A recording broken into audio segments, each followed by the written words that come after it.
I literally started to minimize the reality of my consequences to allow me to do what my impulse and that strong desire was telling me to do. I did want to smoke because I hadn't smoked in a very long time, and I felt like that was the answer to the emotions that I was feeling at the time because it was a solution before. And so I minimized the reality of the consequences, and I ended up going through with it. And I mean, it felt good. So that was Tuesday, but I knew I had to take the drug test on Thursday. So Tuesday goes good.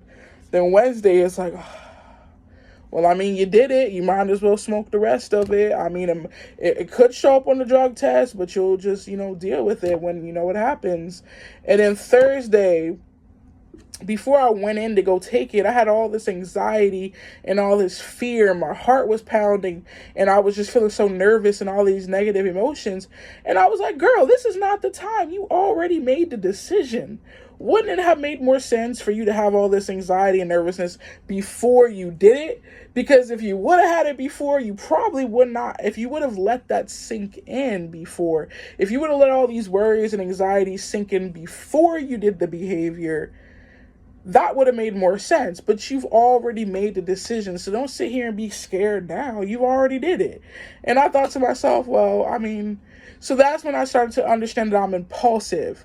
If you're minimizing the consequences to do the things, if you're literally pushing boundaries out of the way to do something that you know is not good for yourself, and it's just instant and it feels urgent, it feels like it's burning, like you have to do it, that's how my brain is wired at this point. It's like anything that I know could possibly make me feel good, even if it's not good for me, I'm more likely to do. And I noticed that once the thought comes into my head, if I don't do something about it immediately, it literally feels like it just gets hotter and hotter and hotter until it's burning, and I have to make an action.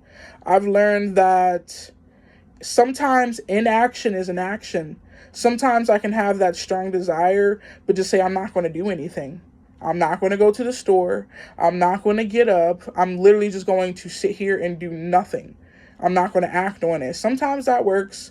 Other times that method isn't so easy. And I learned that if I change the environment that I'm in, it helps. So like sometimes if I get these strong impulses, I'll just go outside and go for a walk. I don't measure the amount I'm walking. I literally just say to myself, I need to change the environment. Because if I sit here, inaction isn't going to work this time. Like I actually have to move. Sometimes I'll jump in the shower and take a shower. But